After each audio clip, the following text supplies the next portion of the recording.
Bom dia, furiosos! Como que vocês estão?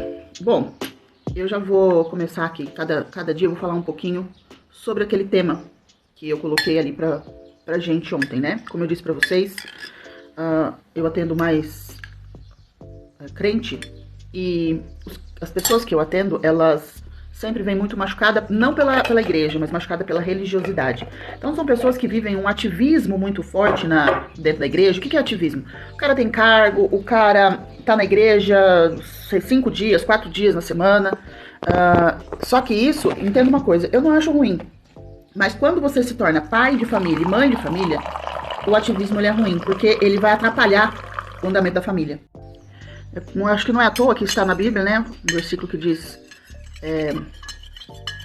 lembra-te do teu Criador nos dias da tua mocidade. Por que nos dias da mocidade?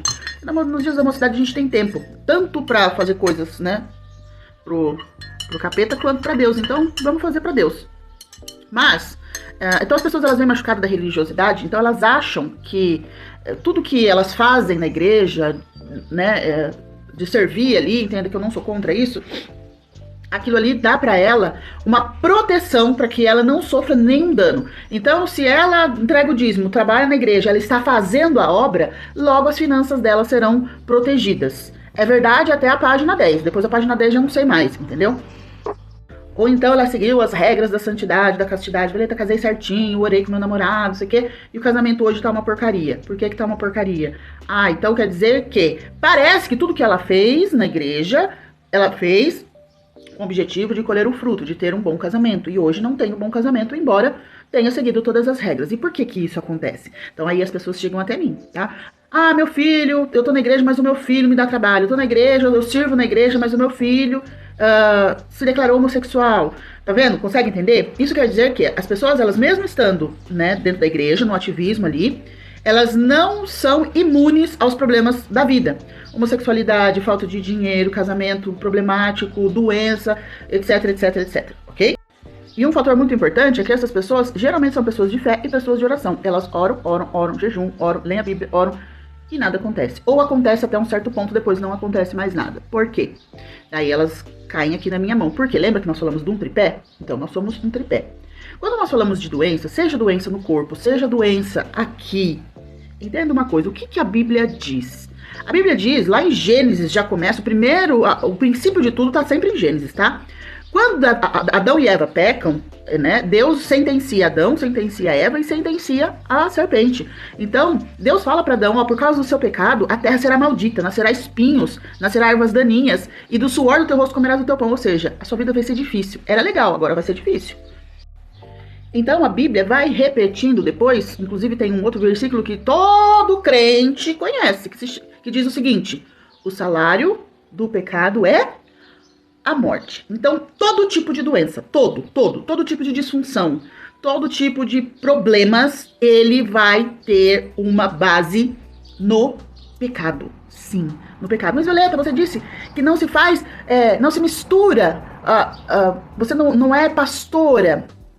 Eu disse, eu não sou pastora, mas presta atenção.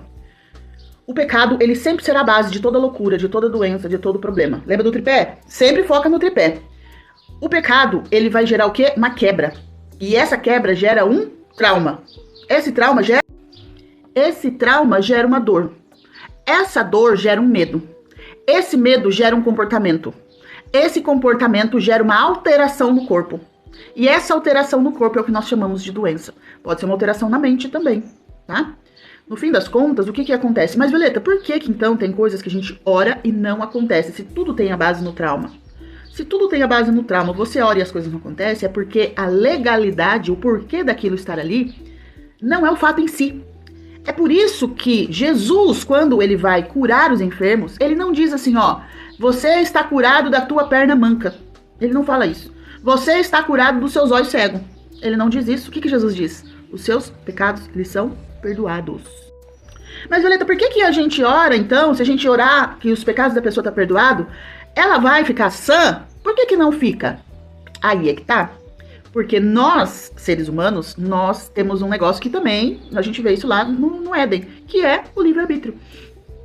Conforme as gerações vão passando, conforme o pecado vai sendo repetido, o pecado se torna iniquidade. O que é iniquidade? É um pecado de estimação. Ele é um pecado repetido. Esse pecado pode ser um pecado repetido por mim, pra mim, na minha vida, ou pode ser um pecado geracional, um pecado repetido ao longo das gerações.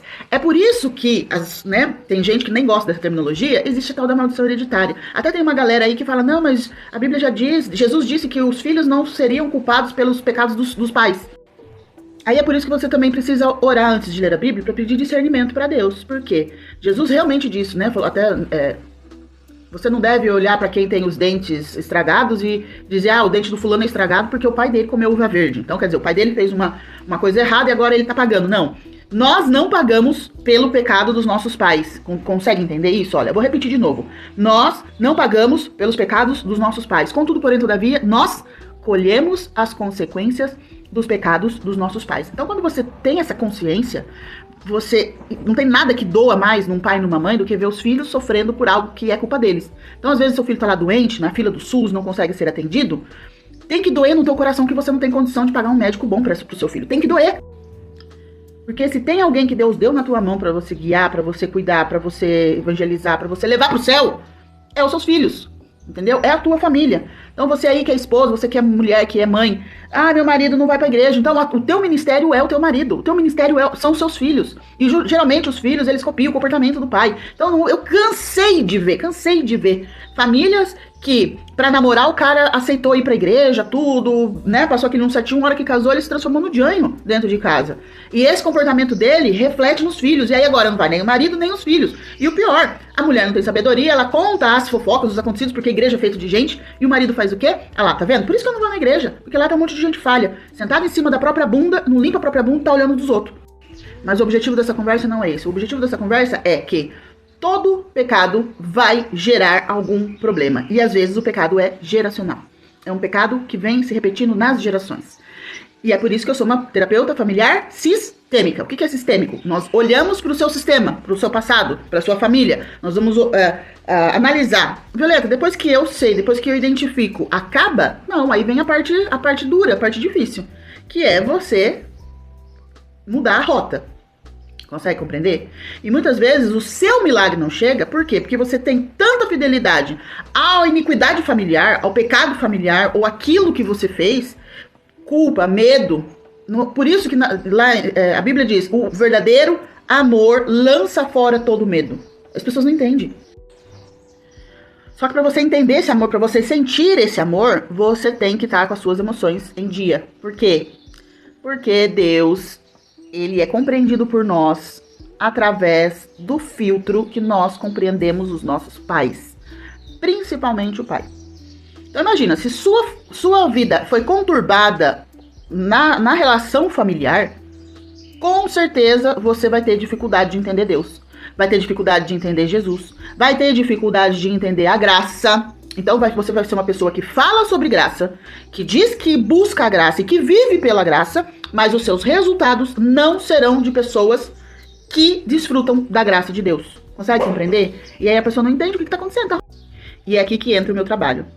Adianta eu só orar? Adianta até a página 10. Adianta eu só fazer terapia? Adianta só até a página 10. Adianta eu cuidar do meu corpo, da minha saúde? Adianta só a página 5. Por quê? Porque nós somos seres integrais. Quem é Deus? Deus Pai, Deus Filho, Deus Espírito Santo. Nós somos imagem e semelhança do Criador. Quem nós somos? Nós somos corpo, alma e espírito. Somos imagem e semelhança. Eu não consigo, meu dedo distendeu aqui, ó. Do Criador. Somos o quê? Trinos também.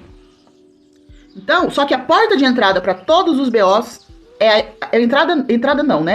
É a emoção. Por quê? Porque pelas emoções a gente sai do espírito e pelas emoções nós mantemos os problemas no nosso espírito.